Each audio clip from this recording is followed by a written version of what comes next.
Hello everyone, today we will discuss about attitude change. इससे पहले हम एटीट्यूड की 3 वीडियोस कर चुके हैं।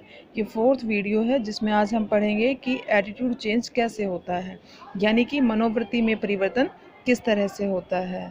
तो हम इसमें सबसे पहले देखेंगे कि मनोवृत्ति एक अर्जित प्रवृत्ति है जो समय समय पर उसके निर्माण एवं संपोषित करने वाले कारकों में परिवर्तन होने पर परिवर्तित हो जाती है।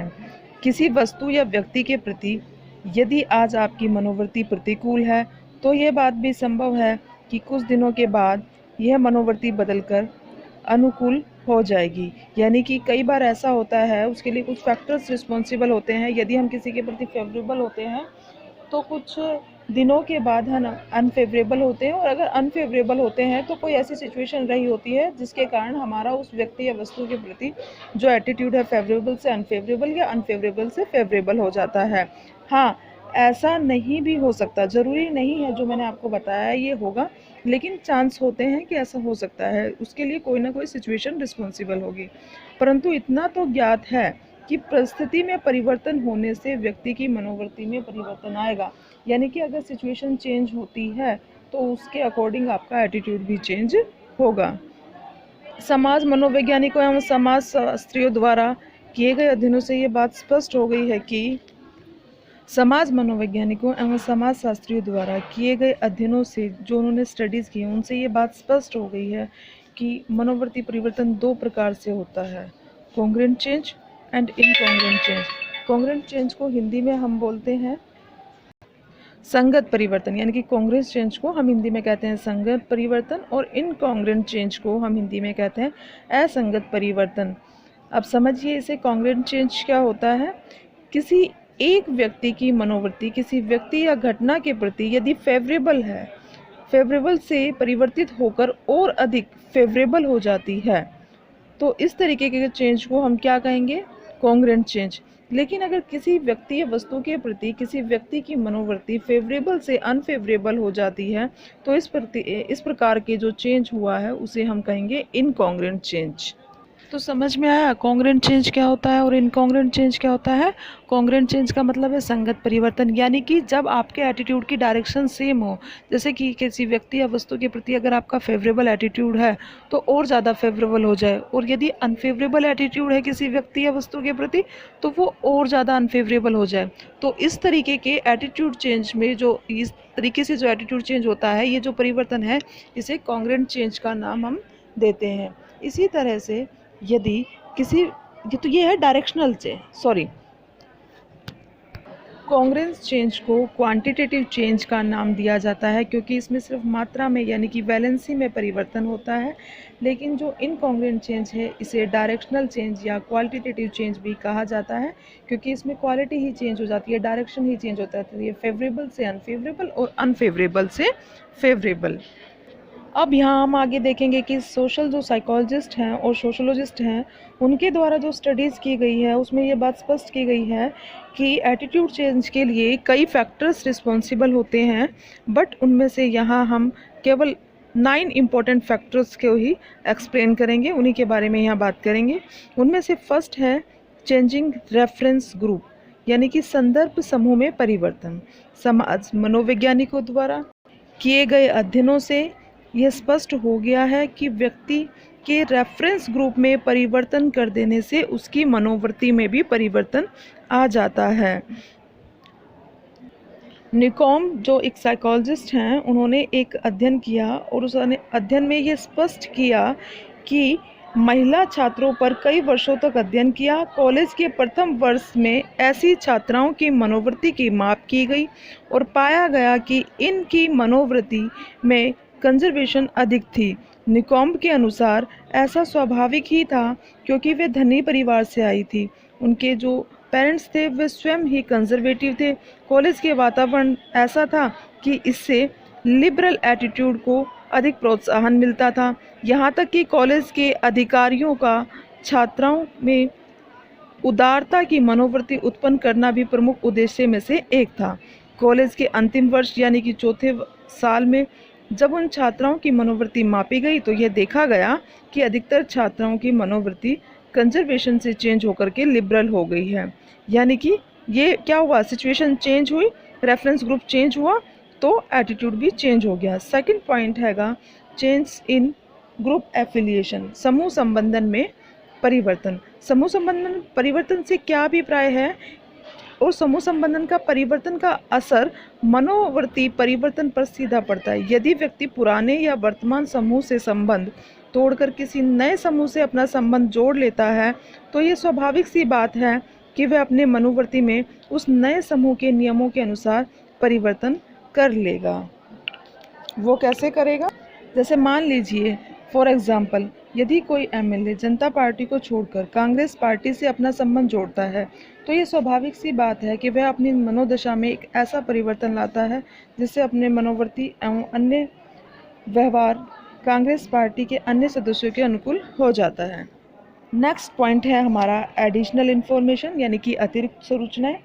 इसमें देखेंगे हम कि मनोवृत्ति में परिवर्तन व्यक्ति को दी गई अतिरिक्त सूचना द्वारा भी होता है। और वो कैसे होता है, व्यक्ति को प्रचार एवं शिक्षा के लिए साधनों जैसे कि रेडियो, टीवी, समाचार पत्र, आजकल सोशल मीडिया भी बहुत एक्टिव है, के माध्यम से भिन्न भिन्न तरीके से जब हम इंफॉर्मेशन दी जाती है, इतना ही नहीं व्यक्ति स्वयं भी अन्य व्यक्तियों के साथ इंटरेक्ट करके भिन्न भिन्न तरह की इंफॉर्मेशन प्राप्त करता है, डिफरेंट टाइप की। इन इंफॉर्मेशन के फलस्वरूप व्यक्ति अपनी मनोवृत्ति में परिवर्तन लाता है।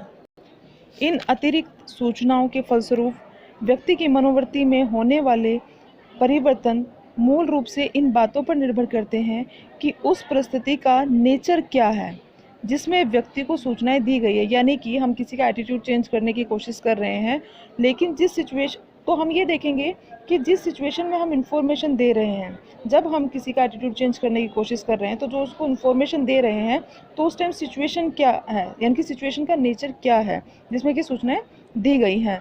समाज मनोवैज्ञानिकों ने ऐसी परिस्थितियों में तीन प्रकारों का वर्णन किया है और मनोवृत्ति पर उसके प्रभाव का भी अध्ययन किया है। अब हम वो देखेंगे कि वो सिचुएशन तीन तरीके की कौन कौन सी होती है। इसमें फर्स्ट पॉइंट है group situation and solitary situation, यानी कि सामूहिक परिस्थिति है या फिर एकांत परिस्थिति है। तो समाज मनोवैज्ञानिकों ने अध्ययन किया और यह पाया यदि कोई सूचना व्यक्ति को एक ऐसी सिचुएशन में दी जाती है जहाँ बहुत से लोग इकट्ठे होते हैं तो उसमें व्यक्ति की मनोवृत्ति में परिवर्तन एकांत परिस्थिति में दी गई सूचना की अपेक्षा अधिक होता है।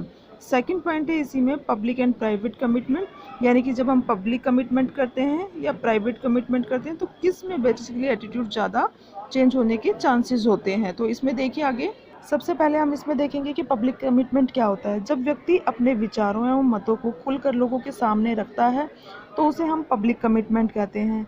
परंतु जब वह विचारों एवं मतों को गुप्त रखता है यानी कि प्राइवेट रखता है, अर्थात दूसरे लोग उसके बारे में नहीं जान पाते हैं, तो इस तरीके के कमिटमेंट को प्राइवेट कमिटमेंट कहा जाता है। तो इसमें स्टडीज़ करने से हमें यह पता चला है कि एटीट्यूड चेंज प्राइवेट कमिटमेंट के थ्रू ज़्यादा होता है, यानी कि प्राइवेट कमिटमेंट सिचुएशन के थ्रू एटीट्यूड चेंज व्यक्ति का जल्दी हो जाता है। नेक्स्ट पॉइंट है इसी में ग्रुप डिसीजन। ग्रुप डिसीजन का मतलब होता है यानी कि समूह निर्णय, समूह में लिया गया निर्णय।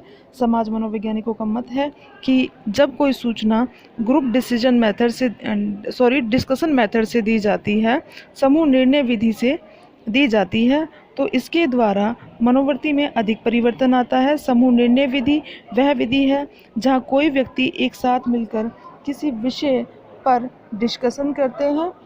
इस डिस्कशन के माध्यम से उनकी मनोवृत्ति में परिवर्तन करने के लिए एक विशेष सूचना भी दी जाती है। यानी कि अब आप देखेंगे जब कोई इन्फॉर्मेशन आपको ग्रुप में दी जाए या ग्रुप मेथड के थ्रू सिखाई जाए, ग्रुप में डिस्कशन के थ्रू या लेक्चर मेथड के थ्रू, तो ज़्यादा चांसेस रहते हैं कि आप ग्रुप डिस्कशन मेथड के थ्रू ज़्यादा सीखेंगे। नेक्स्ट पॉइंट जो है हमारा परसुएसिव कम्युनिकेशन।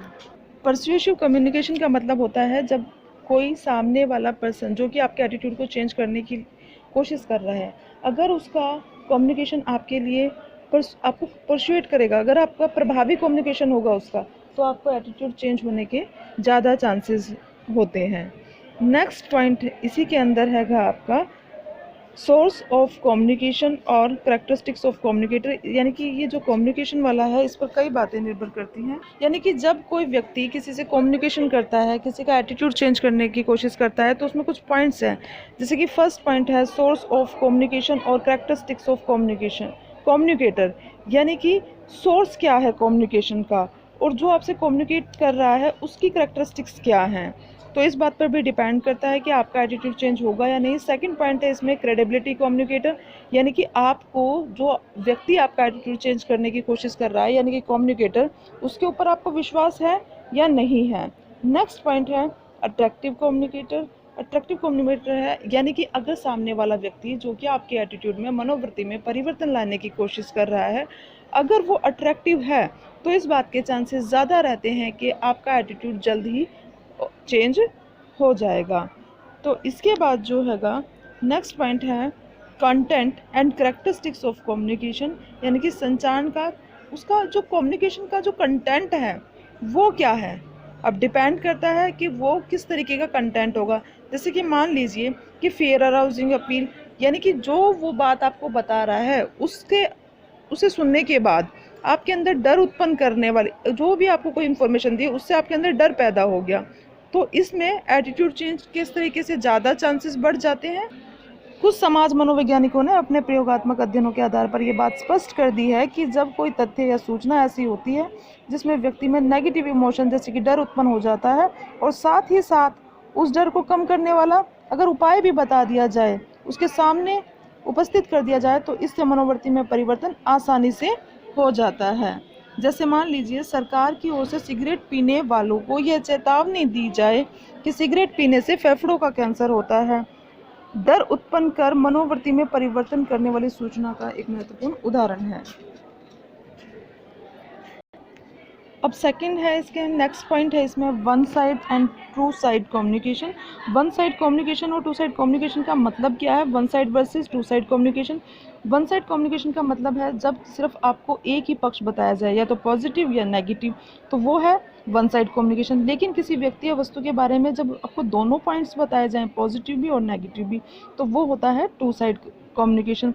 तो रिजल्ट्स में देखा गया कि दो तरफा यानी कि टू साइड कम्युनिकेशन द्वारा एटीट्यूड चेंज जो होता है वो इनकॉन्ग्रुएंट चेंज अधिक होते पाया गया है, लेकिन वन साइड कम्युनिकेशन से कॉन्ग्रुएंट चेंज अधिक होते हुए पाया गया है। नेक्स्ट पॉइंट है प्राइमेसी वर्सेस रिसेंसरी, प्राथमिक बनाम अभिनवता। किसी व्यक्ति या घटना के बारे में पहले दी गई इन्फॉर्मेशन उसी व्यक्ति या घटना के बारे में बाद में दी गई इन्फॉर्मेशन की अपेक्षा मनोवृत्ति में जल्द परिवर्तन लाती है, क्योंकि पहले दी गई सूचनाओं के आधार पर व्यक्ति के ब्रेन में अपेक्षाकृत अधिक होता है, ब्रेन में अधिकतर उनका प्रभाव पड़ता है। नेक्स्ट पॉइंट है channel and medium of communication, यानी कि आपको जो कम्युनिकेट किया जा रहा है वो किस चैनल और किस मीडिया के थ्रू किया जा रहा है।